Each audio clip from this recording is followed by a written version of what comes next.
bienvenidos. Welcome, everyone. My name is Ricardo Castorena from MLTV and Radio Láser. And today I have a great panel of very knowledgeable individuals. First and foremost, Assembly Member Dr. Joaquin Arambula, who's joining us. And I know he's extremely busy right now, but I can tell you he's a true advocate for his constituents. So that's why it's important to have his voice here.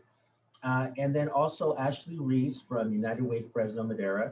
And one of the things that we're going to learn today, which is not one, but it comes with several pieces and is extremely important, it's earned income tax credit. What a word, right?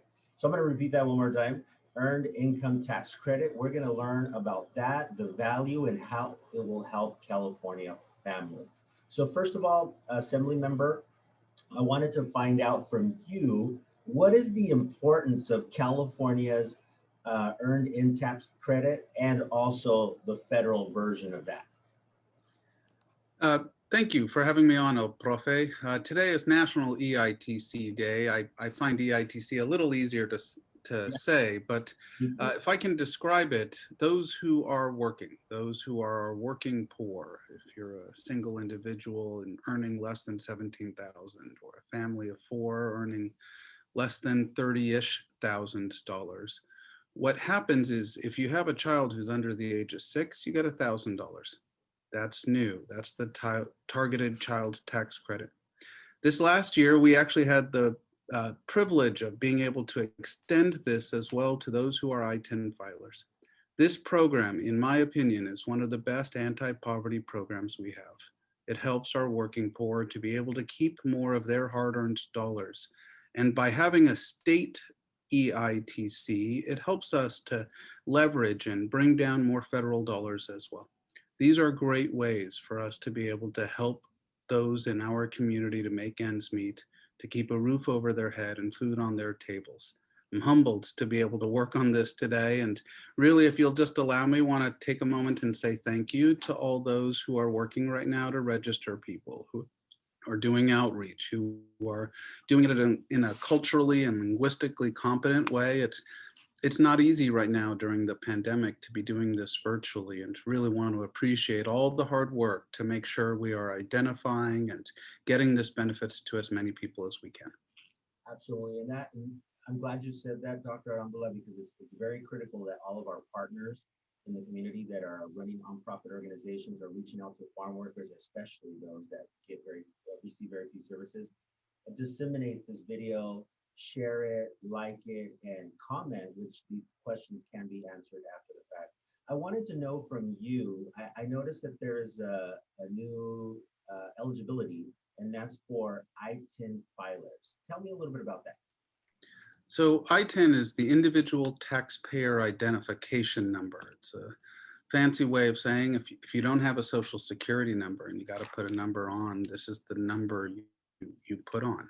What it allows us to do is say to our immigrant brothers and sisters, those who are undocumented, who have an ITIN and file taxes, that you too are able to apply for this tax credit, that you too are able to receive the targeted child tax credit as well, that you too, by signing up and getting your information in, will allow us to have a conversation about the Golden State stimulus, which I'd love to talk about soon here, but it's another way for us to be able to support and uplift what we're doing in EITC.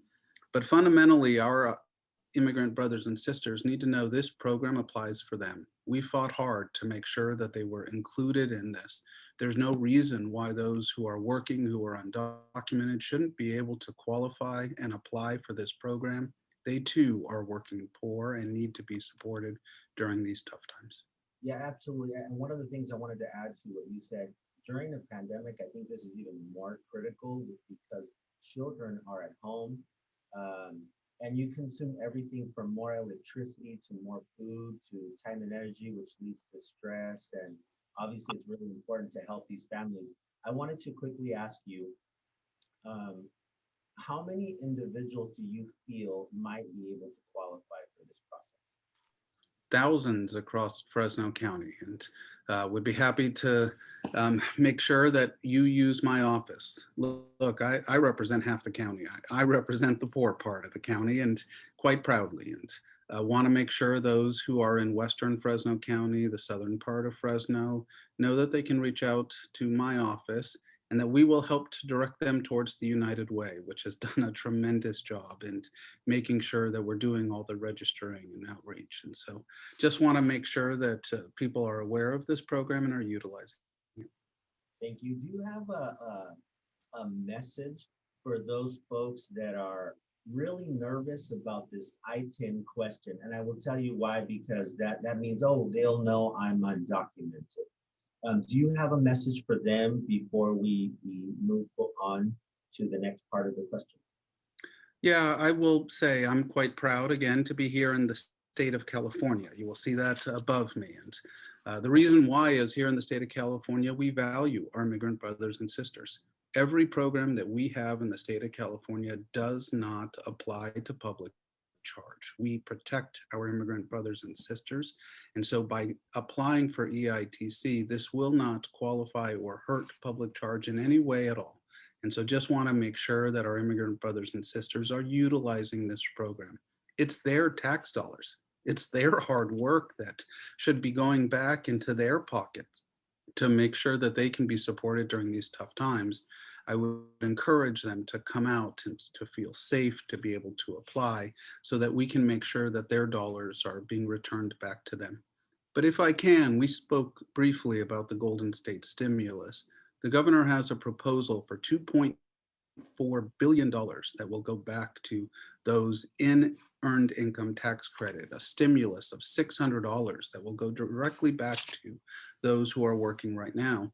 But to do that, you have to be in the system. You actually have to be applied, and we need to know where you are so we can send you your tax dollars back. And we just encourage people right now to register, to participate, so we can pull down both the state and federal dollars to support our community.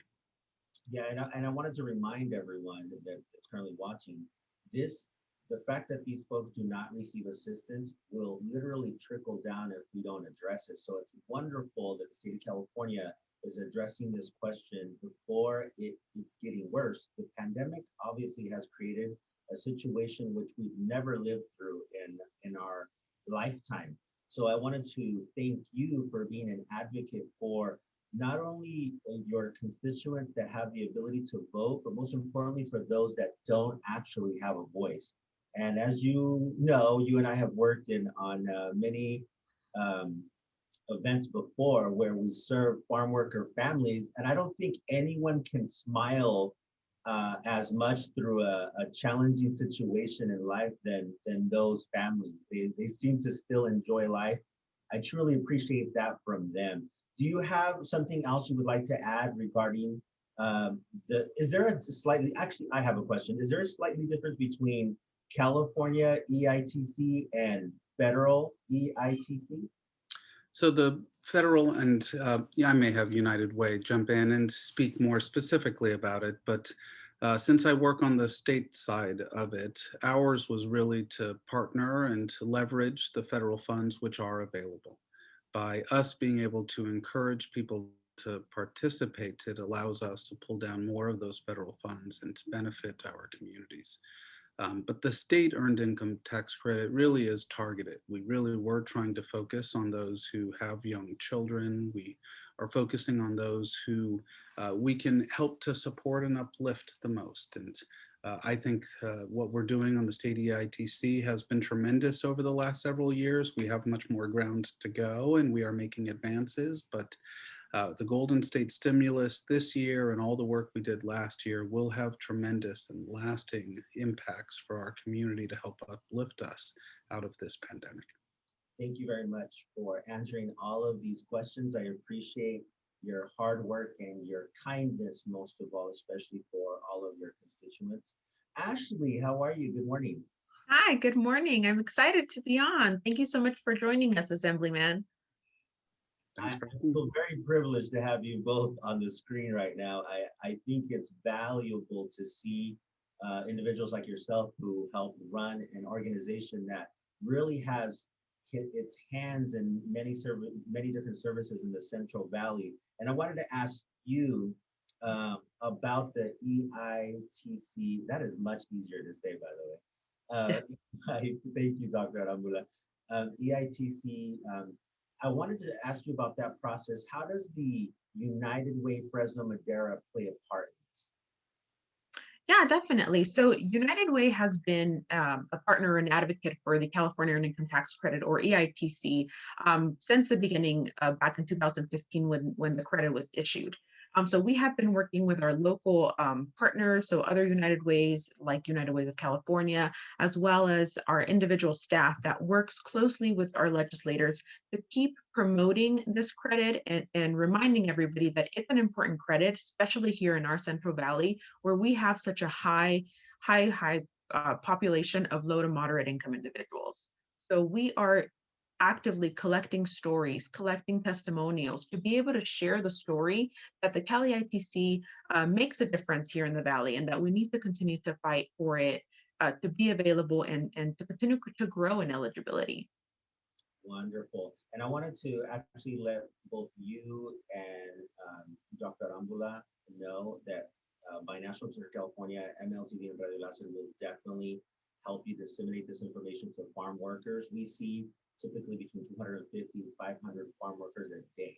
And we'll make sure that this is disseminated to them, which is extremely important. How can individuals qualify for ITIN at no cost? Yeah, so like the Assemblyman mentioned, this year we're super excited that the ITIN population is now eligible to receive this credit. I think that the population has been one that is working hard just like everybody else, and really deserves an opportunity to claim or have the same benefits that other Californians do. So we are super excited to be partnering with the IRS to run our free tax preparation program, where we will be offering free assistance to completing the W-7 or the ITIN application. I think from doing just a quick survey around the Valley, to complete this application, it's up to $100. It's a few questions, so we went ahead and trained our staff this year and said, no, this is a piece that we're also going to take on and really provide that guidance to have that done with no cost. Go ahead. No, go ahead. How does the process begin? I work in the fields, or Maria, I work at a store. How do I get started? Who do I contact? And what is step number one? Yeah, so step number one is really calling our 211 helpline. So dialing the number 211 and scheduling an appointment to get your taxes done completely at no cost at one of our centers. So we will have 6 different locations in Fresno and Madera, as well as in some of the rural areas like Huron, Kerman, and Mendota, where we will be offering these services. So calling there, making your appointment to come in, and then bringing all your documents. So you will need to bring your W-2s. I know sometimes agricultural workers or field workers work at different locations throughout the season, so you may have more than one W-2. So just making sure you bring all that with you, and then we can start working on the paperwork once you get there. We will print out the application for you, and then we will let you know what documents you need to attach to the application once it gets mailed out to the IRS.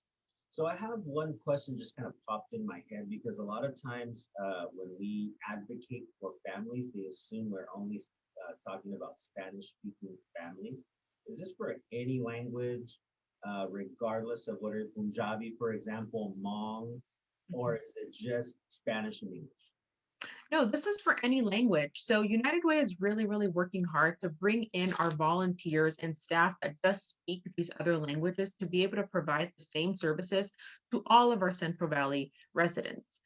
So our helpline does serve over 170 different languages. So you can call, it'll give you an option to select the language that works for you, and then we can help you schedule that way. We do have a few volunteers that do speak Hmong. We're in the process of working with an organization or a bank called Bank of India that will offer us volunteers that speak Punjabi. And then we are very excited as well because we have an individual volunteer who speaks Mixteco, and we'll be able to offer that service now as well. Which is very challenging to find, by the way, this particular language, or is it dialogue? It's extremely difficult. So I'm very thankful. I'm assuming it's through Centro Binacional para el Desarrollo Indígena Oaxaqueño. You notice how I can say that really quickly. So I wanted to find out from you, Ashely, why is it important to file your taxes? Well, I think that the most important thing is that we are required to file our taxes. So we want to make sure that we're kind of completing this piece of our duty to file our taxes and not start to fall back on that. But the other thing is that this is the only way that you can claim this credit. So this is a very, very important credit. And the only way that individuals can claim it is by filing their taxes. So really taking the time to go out there, there's individuals that can help you file your taxes at no cost and that can help you claim this credit so the money is not left on the table every year. Because every year we see millions of dollars just left unclaimed because individuals are not filing their taxes. Absolutely. I have one more question after this, but I wanted to comment to both of you that I have found myself in the last year um, that the answer to most questions people ask me is 211. Where city are they giving food in? 211. What I am dealing with domestic violence, 211. You know, I found that 211 is probably one of the most valuable numbers that you can learn here, especially here in the Central Valley, where there's so many rural towns and little pockets where there are families that really don't have access to even really sometimes really good internet. So I wanted to thank you for advocating for that number every single time we speak 211. So one of the questions, and it's, I kind of briefly asked Dr. Arambula as well, I can see already the question pop up when we deal with farm workers and their families. Is this an immigration question? I feel really nervous because the reality is I'm undocumented and what I'm making literally is not enough, but I'm making something. Is this going to affect my ability to work and to stay in the United States? Yeah, I think that's something that we see a lot. And like the assemblyman did mention, we live in a state where that's not something that's really focused on.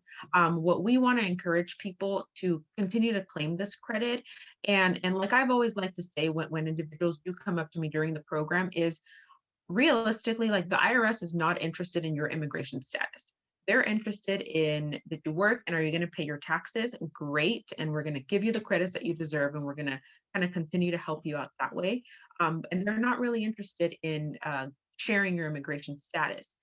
So that's one piece where they can feel secure that that information is not going to be shared, but they can still benefit from those credits that individuals like the assemblyman and like United Way are fighting to bring to them so they have access to it. I also like to say that if, you know, in the future, if you have an opportunity to go through the immigration process and claim your papers, this is something that's definitely going to benefit you because you can show this track record of filing your taxes, claiming the credits that you have, and really establishing yourself here in the United States or in California. Wonderful. This question is actually for both of you. I'm going to ask you a question only because I can see it coming based on the work that I do right now. Why are you helping people without legal status? Why? Dr. Arambula, why is that important? I heard from a community member something pretty impactful. They said, we either die from hunger or we die from the virus. When there are so many family members in our community who are struggling with those economics, when we live in the breadbasket of the world, it makes me realize that we can do more to help uplift all members of our community who help us to have a bountiful harvest.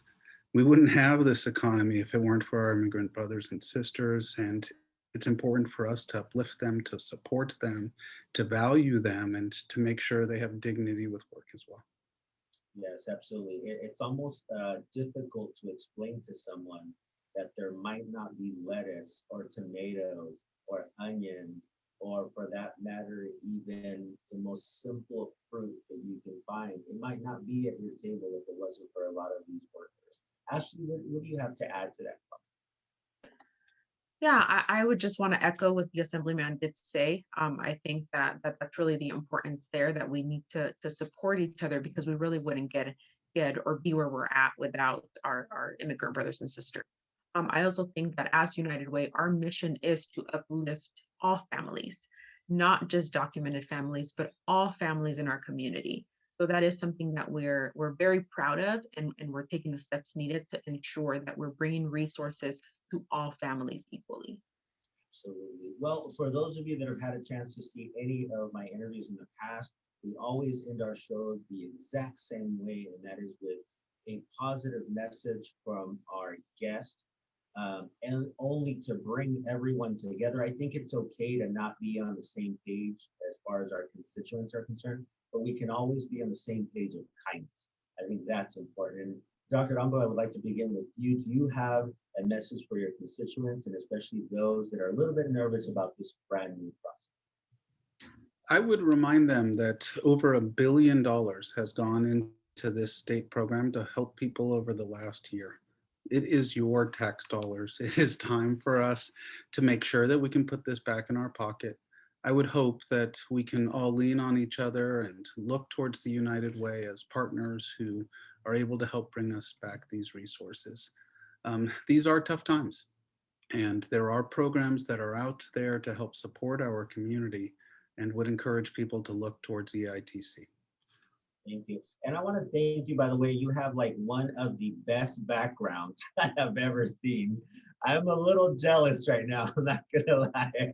I'm like, wow, I really need to work on my background a little bit more. Well, I like your huelga if I can behind you.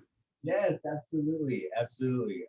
Anytime. As a matter of fact, Dr. Arambula, just to change the subject, I have tons of those Cesar Chavez posters. If you'd like one, just let me know. I definitely get one to you. Up there is a Cesar Chavez as well, since I was born in Yes. Delano. Beautiful. I love it. I love the flag image that you have next to you. It's a beautiful. You have a beautiful background. Ashely, your positive message. Yeah, I mean, I think that just like the Assemblyman said, we want to continue to encourage individuals to take advantages of these programs, because although we are in hard times, it is something that we are going through as a community together. And United Way wants to be here to help support and uplift these families. So again, I want to really echo what you said, Ricardo, and encourage people to call 211. 211 is a helpline that is available 24/7 that individuals can call to really get connected with resources. And I think I speak for all of our United Way team when I say that we take great pride in keeping this helpline updated to ensure that we're able to connect families to the most immediate resources that they may need when calling our helpline. Wonderful. Thank you very much for your time. I actually just want to leave you with this particular message. A pandemic does not care what language you speak, nor what race you are. It only knows that it's coming. And the only way to defeat that is through awareness and through sharing the responsibility of doing this together. So thank you very much for your time. I hope you have a wonderful Friday. And don't forget, the only way to get this message out there is to share, comment, and like. We'll see you next time. Thank you.